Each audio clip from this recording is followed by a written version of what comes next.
Why are you so noisy? Hmm? Hmm? What is there to be so noisy about?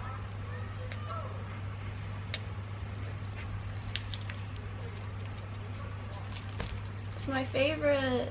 Okay, it is the end of March, and this month, because there was a 1 week break, I actually managed to get quite a lot of reading done. I even went to the library and everything. So this month I read 1, 2, 6, 7 books. That's quite a lot, right? I'm very surprised at myself. So maybe I will go in like chronological order. So the first thing that I read was actually, is it dark? Oh, it's gonna rain. Should I? Is this better? Perhaps not. Okay, never mind. Okay, never mind. Alright, it's okay, it's fine, it's fine. I'll start with the first book I read. It's Misery by Stephen King. I actually knew the story already because I watched the film quite a while back, like a few years ago. I watched it for the actress because if I remember correctly, she was also the queen in that movie with Emma Stone, The Favourite.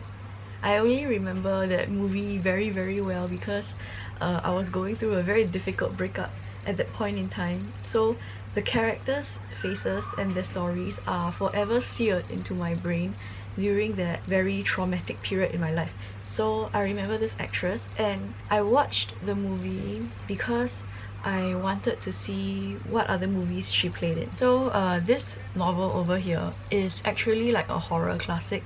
I read so many good things about it. I didn't understand why, because I watched the film, right? So I was like, actually it's not that scary. When I'm watching it, I was like, I don't feel very scared. I think the acting is great, but I didn't feel very scared. But when I was reading the book, that was when I started to feel scared. Because I think like when you are watching a movie, there is a limit to the portrayal of the psychological terror that the character goes through, especially if like the movie is many years ago, before...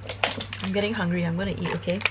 Yeah, especially if the movie was many years ago, before there were very advanced special effects, whatever. Some things just cannot replace an internal monologue when a character is going through a very horrifying situation. For example, getting crippled by a crazy ex-nurse who has a penchant for murdering old people and infants.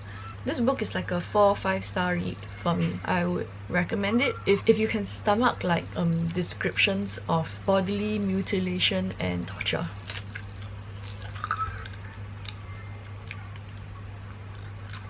The next books that I read, I'm just going to review them together because they are a series, is this.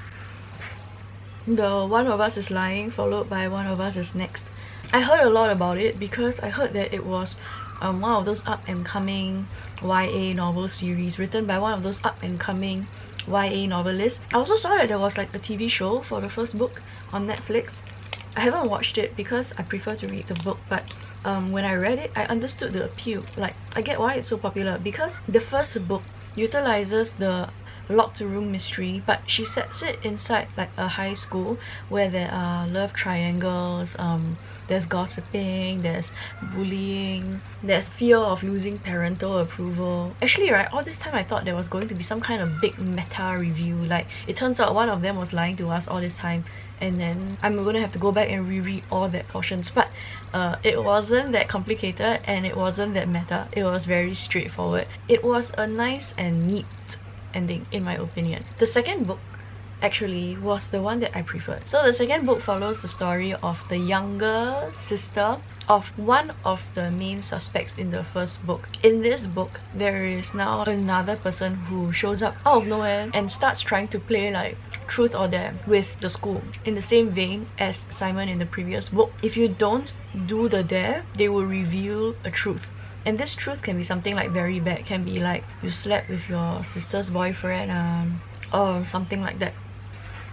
And I gotta admit, like, I didn't anticipate the twist at the end, so that's something that I enjoy. I like it when a book is able to like trick me, the reader. I enjoy being tricked by a book. It's very hard to talk about it without giving it away, so I think that you should give the series a shot. Yeah, I haven't been able to track down like any other books in the series, but all I know is when you try to borrow it from Libby, there is a very, very long wait time. So you just put in your code and you just wait for it to come to you. The next book The Billion Shop by Stephanie Yeh. Actually, I got this as like a gift from a colleague. It's a few short stories about 3 people who used to be like JC classmates, and then when they grow up they go their separate ways and one of them dies. So there is a sort of like reunion because they are now forever bonded to each other through this death. This is a very Singaporean novel. When you read it, you can definitely sense the social critique, the way in which people follow their prescribed path, or the way in which people are forced to reject their current environment if they want to be accepted for who they are, and also the lack of mobility between classes, and also middle class sensibilities, you know, aspiration for something more. I actually quite liked it. I thought that this was like a 3-star, 4-star read for me. And for a book that is so slim, like you look at it, that's all, right? It actually had me thinking about it a few days later because it's very well written and it's just very poignant. Okay, next book. I got it from the library. Lurkers by Sandy Tan. Okay, so Sandy Tan is apparently known for writing a documentary. This one, Shirkers, which obviously I haven't watched because I don't have time to watch documentaries, because it's not like a mindless thing, right? If it's just a show, Gossip Girl, Riverdale, you can just switch off and watch. But if it's a documentary which is gonna make me think, then I need to have like the brain space to think. I got this book because first of all, I saw the name and I was like, hey, it sounds Singaporean, but I haven't heard anything about her, let's go and read something. In the end, it wasn't even set in Singapore, so I'm not even sure if I can call it singlit. It's actually set like in LA, like Los Angeles, and it's set in this like fictional little space called Santa Claus Lane. In Santa Claus Lane, it's literally just like a street, and then there are houses in this street, and then inside the houses there are people who come from maybe different places, but they are not like born here, they come from somewhere else and then they move into Santa Claus Lane. Over here it shows like, you know, their lives, what do they do, what are their concerns.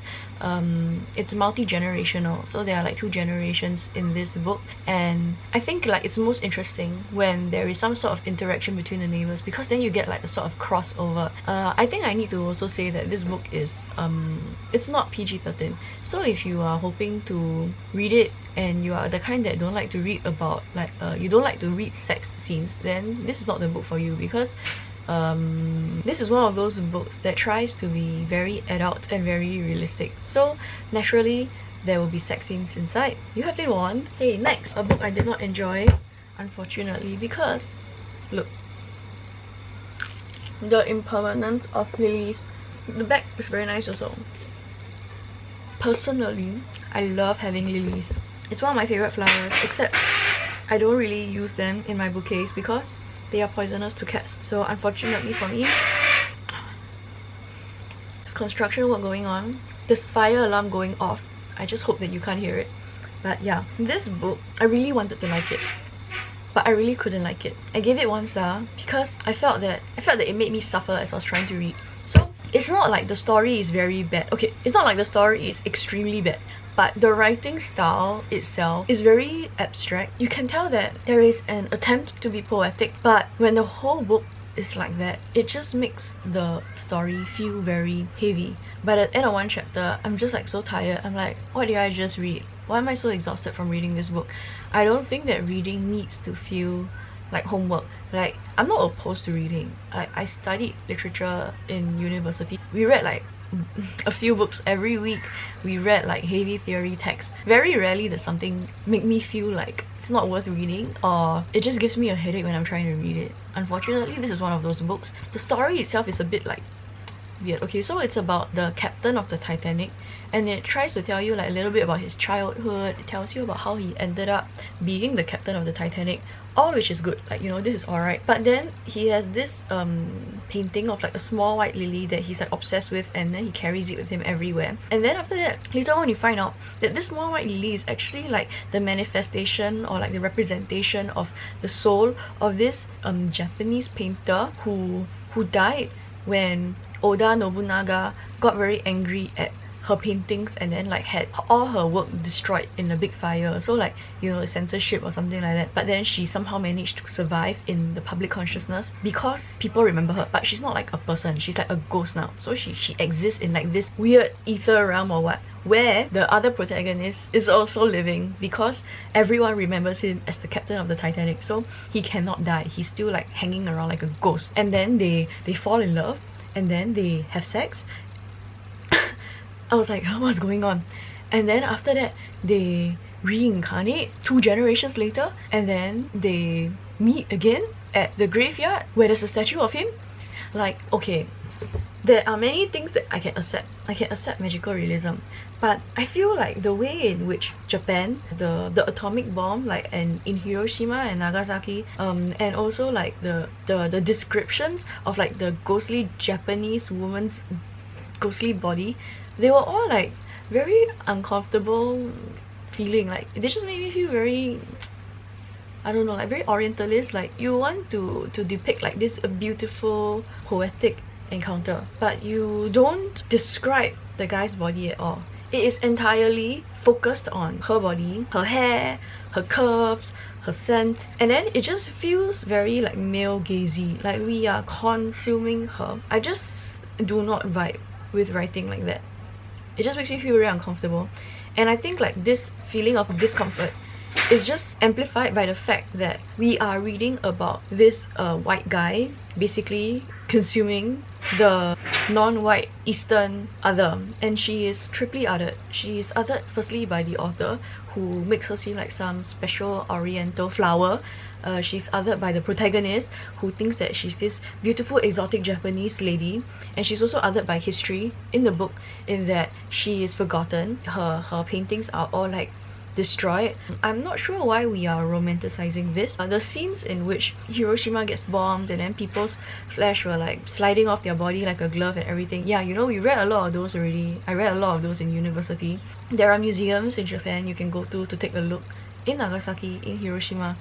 But like to use that as a plot point for the guy's Japanese bestie to die, and then give him the location of his birthplace where there is a magical black forest where ghosts go to end their ghostly existence and get reincarnated or what. It's just very like objectifying. I feel like the non-white characters in the book are just tools for the protagonist's character development, and even then his character doesn't develop. I read it, got a headache, I was disappointed, I was angry. I gave it 1 star. I do not regret it. I stand by my decision. I will die on this hill. Next, this is by Mabek. Kawsek. The book is called Good Dog. The author is Chinese Filipina, I think. This is like her first novel. So what is this book about? I can't really tell you. I don't really know. Is it well written? I would say maybe like 50-50. Would I recommend it to somebody else? Maybe like 40% of the way. It's not entirely enjoyable. The mystery itself is not tight enough to really hold my attention for very long. But I get what she's trying to do. I get that she's trying to bring up the idea of like family trauma, of the struggles of women, the struggles of Chinese Filipino women specifically living in the Philippines. It's a good read if you want to like broaden your horizons. Like if you've never read Filipino literature before, maybe you can read this. If you like crime and murder and mystery and stuff like that. There are so few reviews of it on Goodreads also. I feel like maybe not enough people have read it. It's not a bad book. It's just not like the best, but I mean like it's her first novel, right? And she probably is better at writing short stories. That's the feeling I get. So that's the end of my book review. Next month I'm gonna continue reading from my library pile. The first one is this, If Cats Disappeared from the World, and then the next one I'm gonna read is House of the Sleeping Beauties. This month I managed to secure an appointment to touch up the lines on my tattoo. So now my frog is very obvious, my fish is very obvious, this fish is also very obvious. I think like my next appointment is gonna be at the end of April, so it will probably be like bloody and scabby the next time I see you. Work in general is not the best. Then again, I do not know a single person at all who enjoys working. Honestly, like the pandemic is still going on. I don't know why we're acting like it's not a big deal, or like why catching the virus is a good thing when we don't know anything about the long-term effects of it. I don't have a very positive outlook of the future, not of my future. But one thing I'm very happy about is that I got a print. Yeah, I got it for my future kitchen. It's cute, right? Look at the fruits. This is my favorite. This melon right here, it's my favorite. I'm very excited. Actually, I have like a whole bag of stuff that I already bought for like my future house. I know it's not even like here yet. I know that's gonna take a while. Right now it's still like a field, an empty field with nothing on it. But I'm just so excited about my future house that when I see something, I'm like, that will look good on a wall. I just buy it and then I keep it in my room. So that's all. Thanks for watching. I'll see you next month. Bye.